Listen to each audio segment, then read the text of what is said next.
Hi, I'm here at the construction site where Spencerville Adventist Church members, part of the Chesapeake Conference, are building a new facility for Spencerville Adventist Academy. This 100,000 square foot building will accommodate 450 pre-K through 12 students. When it's finished, it'll not only meet the needs of our Adventist church family, it'll be a light in this community and a center for education and service.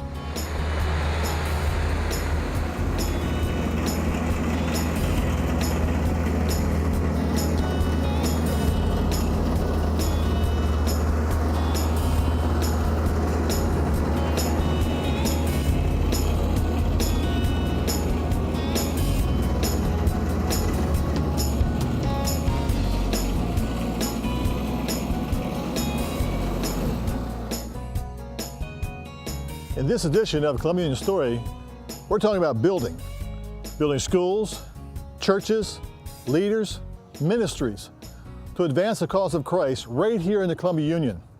Hey, take a look.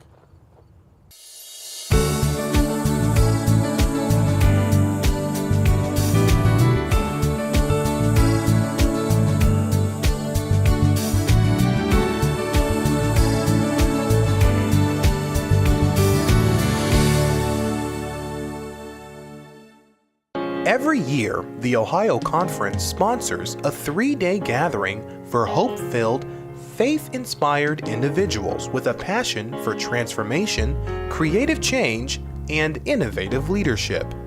This National Conference on Innovation seeks to expand the thinking, stretch the faith, and compel ministry leaders across the country to live out their values in a bold and revolutionary way. Well, it is an experience for people to come together who are committed to the future of the church and who wish to be in an environment where they are challenged and inspired and supported, an environment where they know that their church will stand with them as they take risks for God in the front lines. So the conference is an attempt to provide that kind of an environment for those who are missional and who are committed to moving this church into the future.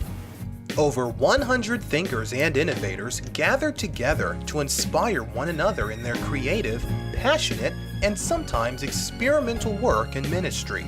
They included students from Washington Adventist University, pastors, educators, and ministry leaders from around the Columbia Union. This is a mutual learning environment. It's not just for the people standing up front telling us and learning from the speakers, but really learning from each other during the breaks, over breakfast, lunch. So it's a great opportunity to network. So one thing that I have learned and I would like to try to implicate in my own ministry is really connecting with my people, having lunch with leaders or even just my own members in my congregation. I think that building that family aspect and that relationship within our own ministries, being relevant to the people who are around us and meeting their needs is something that is really important. One of the things that I've learned this year at the Innovation Conference is the need to personalize things. For me, the Gospel Memory course has been my baby. And so my question now is, how can I make it to where a person can see it as their baby? Presenters included Rice University sociologist Michael Lindsay, who shared his eye-opening research on faith in the lives of people in top leadership positions. And I did a research project for a book called Faith in the Halls of Power, which is trying to look at the role of faith in the lives of folks who are in top leadership positions in government, business, and culture who are committed Christians. I did 360 face-to-face interviews with people from lots of different positions of leadership over the last 30 years, trying to see how their faith made a difference in what they do in their life and how they tried to innovate in their own particular public way, bringing their faith to bear on their roles of responsibility and influence. Others included author and speaker Margaret Feinberg, journalist Susie Welch. I love to speak to Christians, and so I knew that we all believe in the same book and we all follow the same great man. And Adventist pastor Samir Selmanovic. Before I was a pastor, I was a structural engineer, and one of the things I really liked is building bridges. And you know, to build a bridge, you need to know both sides of the bridge.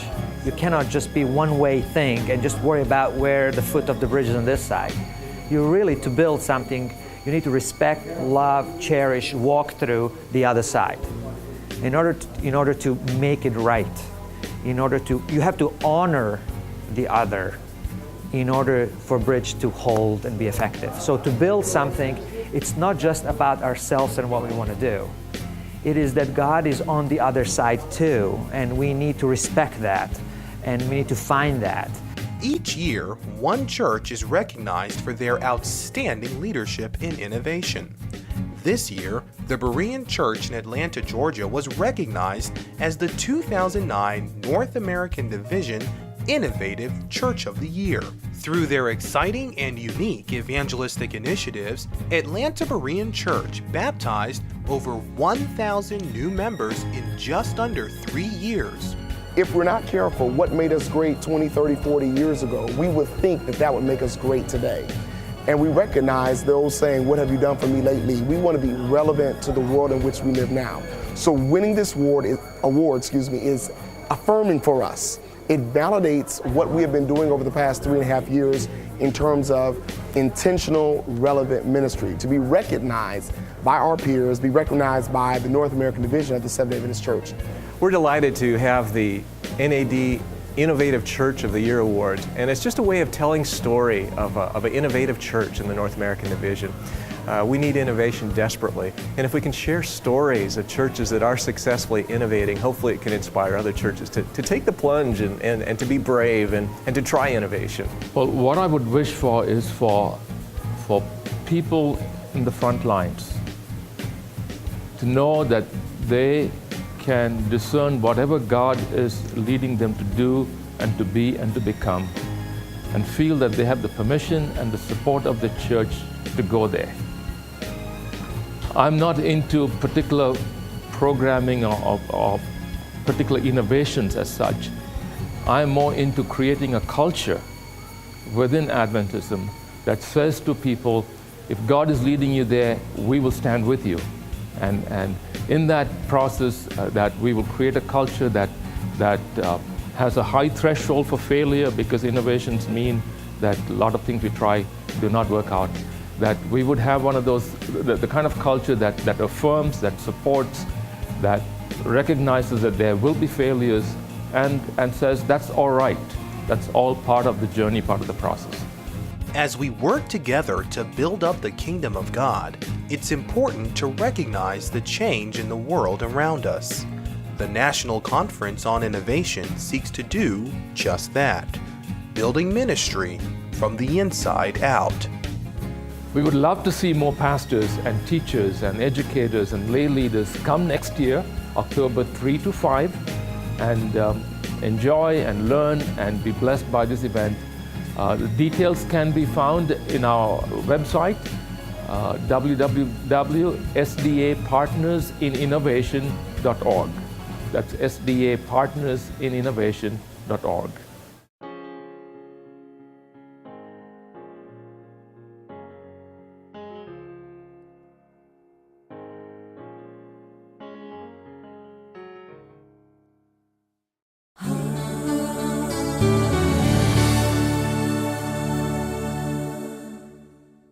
With influences from its early Seventh-day Adventist heritage to its modern applications of the health message, Kettering College of Medical Arts adds spirituality to healthcare.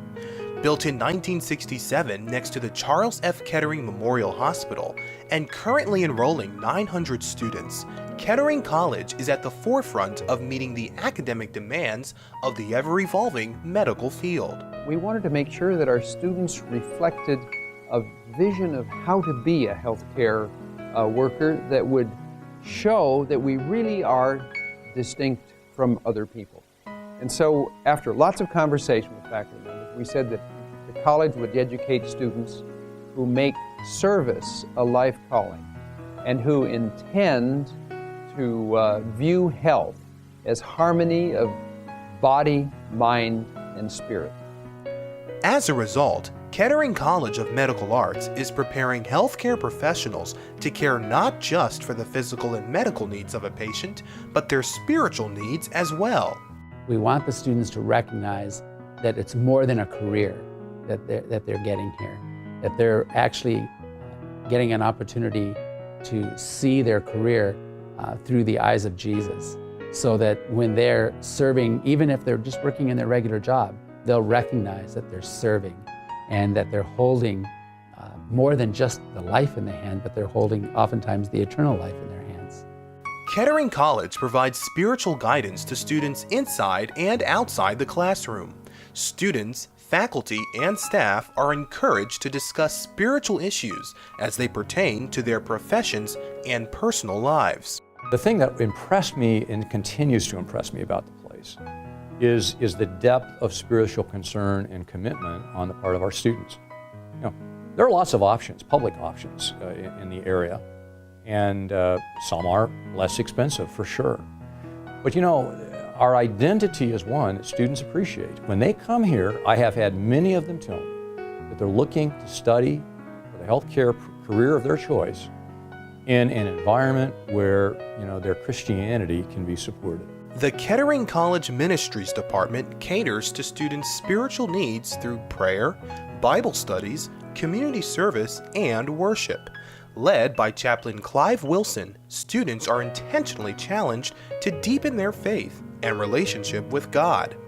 One of the professors here said to a graduating class of PA students, "You now have the authorization to see people naked." And the students laughed. And I picked that up and said, yes, in other situations, you are working towards a piece of paper that enables you to see people naked, and everyone laughs. But the reality is that you will see people naked when they are most vulnerable, when they feel so disenchanted, so disenfranchised, lost and hopeless. That's when you see them, and you are in the best position to give them hope, to give them encouragement, to enable them to recognize that together we can make it through. The college is closely connected to the adjacent Kettering Church, pastored by Carl Hafner. We are trying to be very intentional about the impact that we are having on the lives of college students, because we see that really as an integral part of the church family. Our dream is to have a very intergenerational ministry where college students who are here at Kettering College of Medical Arts, this is their church family.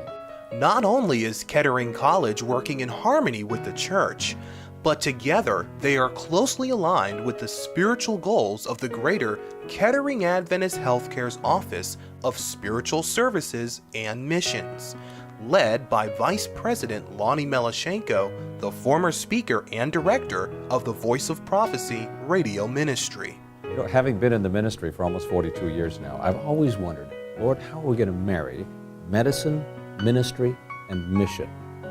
And coming to Kettering as the new kid on the block here, I cannot tell you how excited I am to get up in the morning to see what's happening at KCMA, because we set the table through the college, through what's taking place in our nurses, the medical field, and it's just a wonderful partnership that we have at the Kettering Health Network. The spiritual mission of the Kettering Health Network is equal only in part to the overall mission of excellence. To that end, the college has seen growth in ways beyond student population. Kettering College is constantly working to exceed the academic demands placed by the ever-evolving medical field. Our clinical knowledge and expertise has grown greatly over the last quarter of a century. And more is expected of students in almost every one of the disciplines. That's why Kettering has transitioned from offering 2-year associate degrees to 4-year Bachelor of Science degrees in human biology, medical sonography, nursing, physician's assistants, radiologic sciences and imaging, and respiratory care. In addition, they're now offering a master's degree program. Our most recent leap was to the master's degree, and once again, the physician assistant program was kind of leading that charge in the need for us to transition to that. Working to exceed the expectations and demands of the medical field is paramount at Kettering College of Medical Arts. But what makes Kettering different has always been the specific attention to to the holistic mission. In fact, Kettering College is the Adventist message in action. Through excellence in academics and careful attention to spiritual needs, Kettering is building a community of tomorrow's leaders today. We have lots of debates here about how to make a difference in the classroom, how to improve what we do. We also have all kinds of conversation about how to be Adventist. How in the world does it make a difference that one is Christian? And can we talk about some of the challenges as well as some of the obvious implications of this passion, this commitment? That open conversation is something that I really find wonderful, and it really enhances, in the long run, our capacity to produce service-focused students. They know this is a place where they can talk about what it means to follow Christ in healthcare. We bring it up as often as we can. We explore it to the fullest of our extent in so many different ways, different conversations, different mediums. But we emphasize that without the spiritual component met, life is incomplete. There's also a percentage of students that you can even outreach to that are not Adventist, or maybe don't even have any spiritual journey that they conceive of whatsoever, and you can reach out to them through your interaction with them. If we can be successful here at Kettering, we'll be successful when we can open the students' eyes to the larger picture, so that when they approach the patient and they approach the patient's family, that they'll see them not just as a body that's sick or ill, but they'll see them as someone with physical needs, the body. They'll see someone that needs explanations. They need the intellectual side of their person taken care of as well. And then, of course, there's that last dimension, the spiritual dimension, that sometimes can be delicate to know how to approach people. But if a student can get the picture that a person, the whole person, is a person with a mind, with a body, and with a spiritual side, then we'll have been successful. We have an incredible opportunity with more people entering our hospitals every single day than enters your church in an entire year. What an opportunity for faith-based care to make the difference.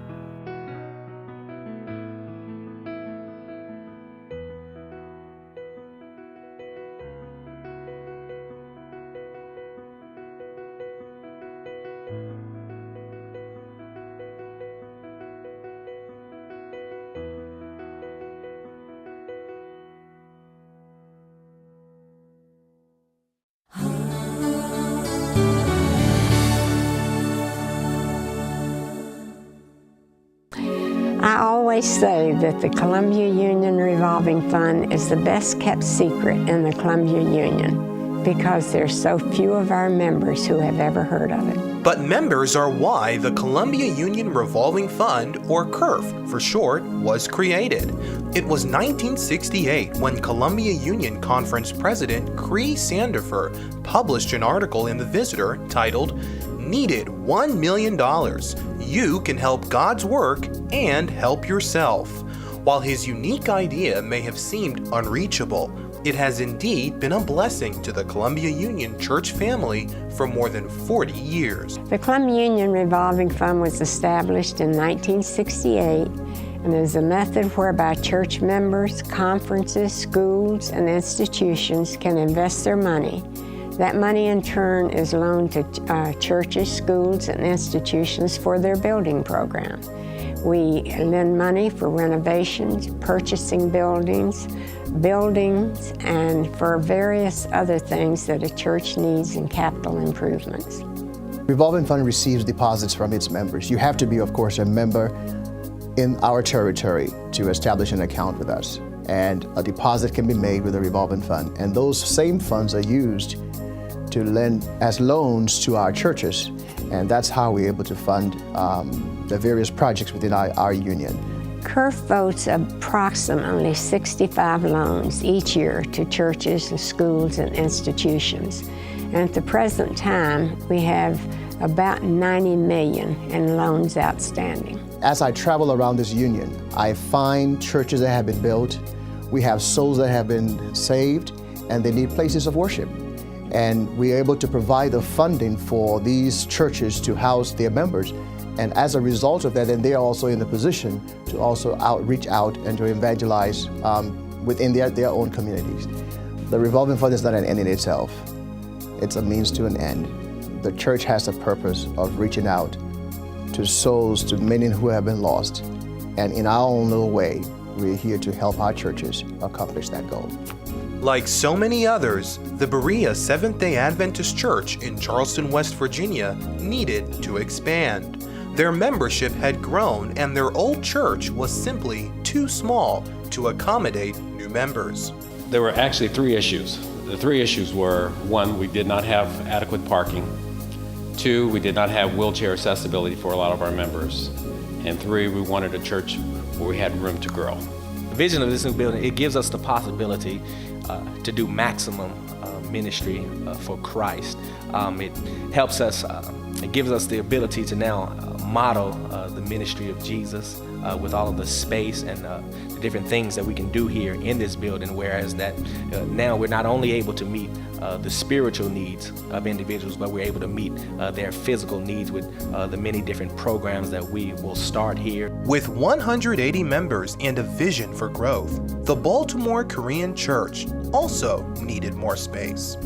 We had a church almost about 25 years in the older place, and that church is kind of small.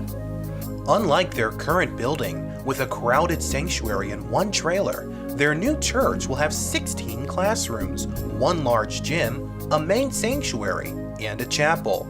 In this way, their ministry can be far more effective as they cater to the growing Korean community. So location and capacity is very good for our effective ministry. So that's why we want to build that new church very quickly, and we want to use that to spread the gospel.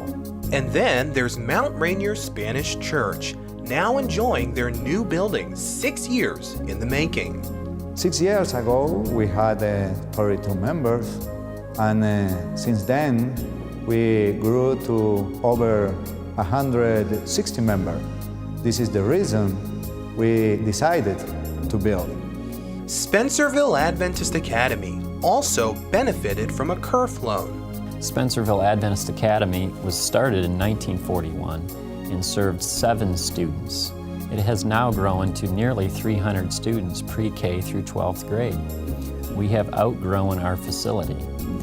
The expansion of the high school has especially placed an increased load on the capacity of the current school. So for a number of years now, we have been dreaming about building a new school that would accommodate both our elementary students and our high school. We have now begun to break ground for the new Spencerville Adventist Academy. What you will be beginning to see is a building arise up there on that mound of dirt that you see over there, and you are looking at over 100,000 square foot facility for a pre-K to 12 program that will not only service the Adventist community and the Spencerville community specifically, but our neighboring community. We are going to have just a multitude of resources that are here to witness as a light to this community. In Columbus, Ohio, another school, this one a pre-K through 8th grade academy, was recently built as an educational ministry of the Ephesus Seventh-day Adventist Church. We looked at lots of different methods of construction. We looked at different sizes of building, and eventually we realized that it was going to cost us more than we really had anticipated to build the building. So the Columbia Union Revolving Fund really served a need for us. It helped us to be able to put up the building that we really wanted, and to be able to start the school in a great location, but also helped us with the financing and working with us over time to ensure that the building met all of our needs. Not only did the new building meet the needs of the new school, but it also met a very important need in the Columbus community. With just 33 students when they opened their doors, the school has more than tripled their growth, now with over 90 students. And the motto is educating for eternity. And we take that to heart because as well as having academics, our motto for the Seventh-day Adventist Church is to educate to meet God. and that's what we share with our students. We've even had baptisms of students that have been at CAA. And in fact, we had one 8th grader that got baptized last summer, and then his mother and grandmother are now members of the Ephesus Seventh-day Adventist Church. While both Spencerville and Columbus Academy clearly represent the frontline mission of the Columbia Union Revolving Fund, sometimes disasters strike. And in the case of Baltimore First Church, CURF was there to help them rebuild. A few years ago, lightning struck the Baltimore First Church and burned the church down. And CURF was able to give them a loan in addition to what they received from insurance so that they could build the church back more to their liking with a larger foyer, improve on their kitchen, and other improvements that they could make that they would not have been able to make with just the insurance money. Some churches, like the Metropolitan Seventh-day Adventist Church, use the CURF funds to help them expand their ministry to the community. In these times when things are so critical, it's very important that we meet the needs in our community. People need food, people need clothing, they need medical help. There are so many things that our church could do. So how indeed can we pull this off? With the help of the Columbia Union Revolving Fund, Metropolitan Seventh-day Adventist Church has decided to build a mission center to stand as a light on the highest point in Hyattsville, Maryland. The church, as well as the other buildings on this campus, are situated on the highest point in Hyattsville. And we see ourselves indeed as a lighthouse. We're so grateful for the opportunity. We don't always, as a church, reach out as we should, but our intention is that with this ministry center, the entire population in the Hyattsville area will know that Metropolitan is here to service their needs. I believe that without the Columbia Union Revolving Fund, we probably would not be where we're at here today. This church could not do this without CURF, because we had to pull all of the funds and the resources together. And of course we have the sale of our current facility, and we have the contributions of our members, which we would, which are just incredibly generous and giving. And yet there is that gap. You have to bridge the gap through loans. We will not be here today without the significant help of Columbia Union Revolving Fund. Thank you.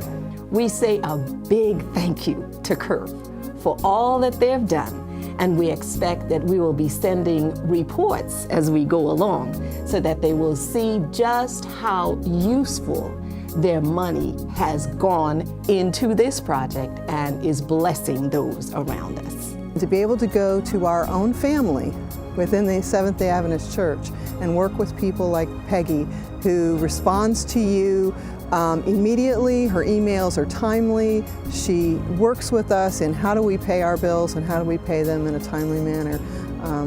It's just, it's a wonderful gift.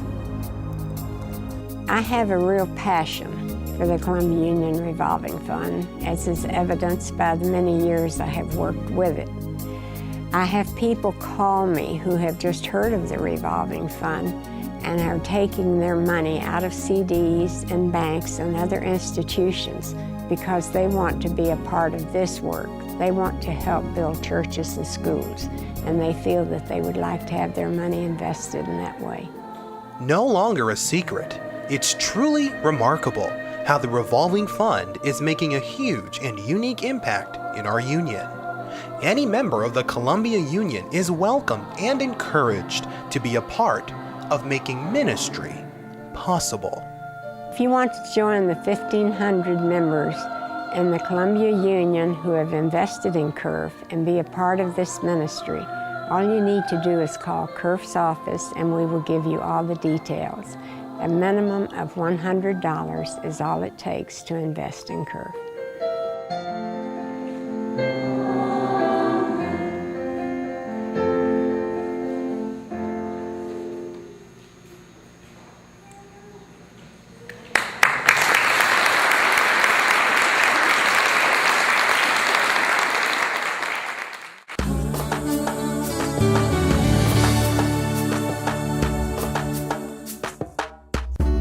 Hundreds of local church leaders from across the Allegheny West Conference gathered in Charleston, West Virginia for a 3-day leadership summit designed to help them grow in their leadership roles. Almost 75% of our churches are participating this weekend with leadership teams, people who have various assignments in the local church, whether they're deacons or elders or ministry musics, they're here. And what is happening here this weekend is that we are developing them as leaders because it's recognized that in the frontline church, people have specific assignments. They have the technical ability, but they just don't know always how to lead it. And we're going to pour into this, we have poured into them this weekend on how to lead it, how to turn it, how to make it happen in the frontline church. I came because I wanted to improve me, mostly. And then I also realized that I also have a responsibility for the people back at the Melrose Church.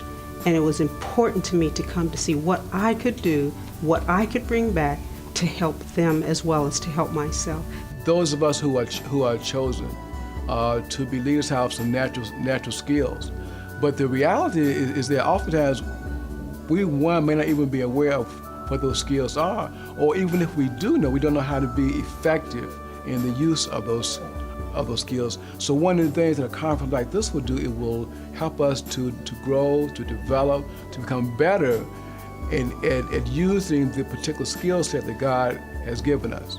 And so we come here with the expectations of being able to grow, to build ourselves to be better leaders.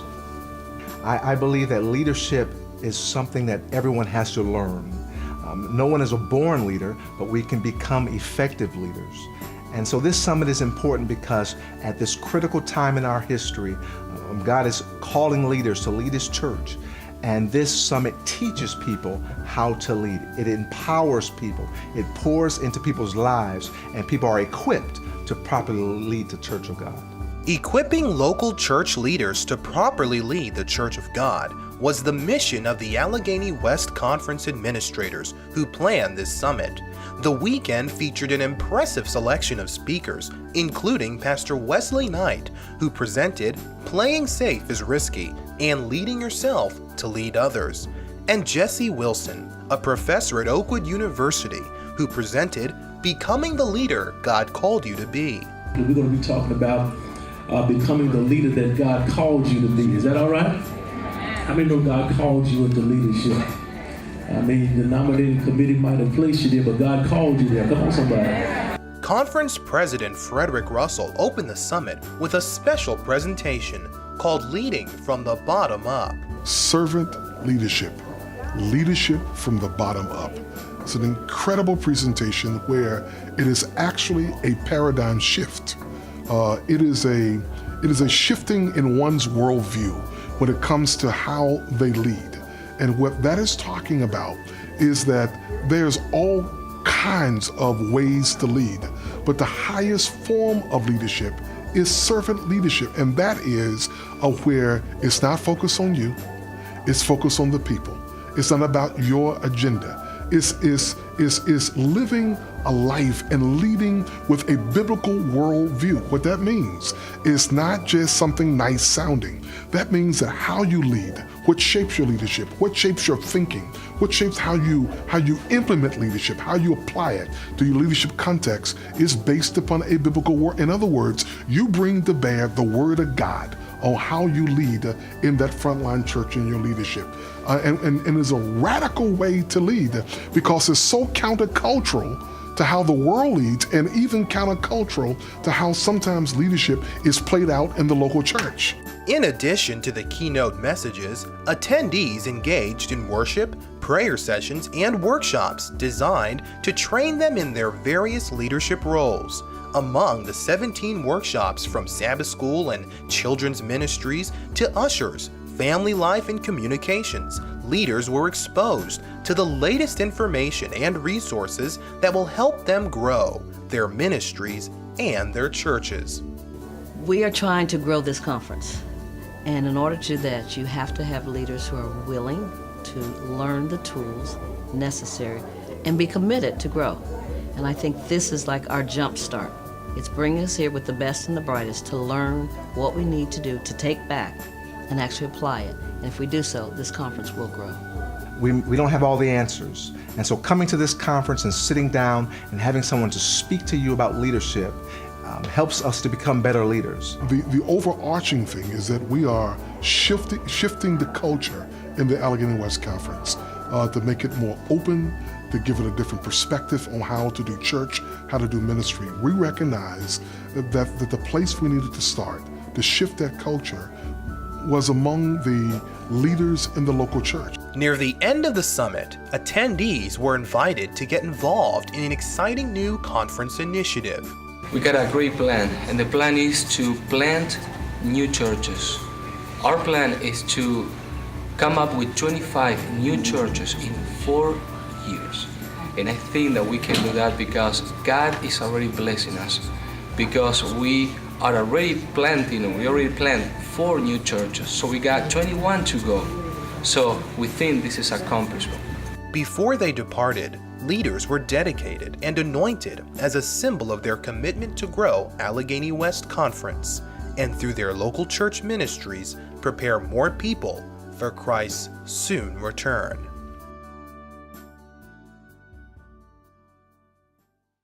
It's inspiring to see members getting involved in church projects, school projects, innovative ministries. They truly are experiencing the mission of the church. But, you know, no builder would go into a construction project without the proper tools. Hard hat, hammers, tools, whatever. Neither can we really do effective ministry unless we are really equipped. The Bible tells us that the Holy Spirit is willing to equip us if we are willing. Are you willing?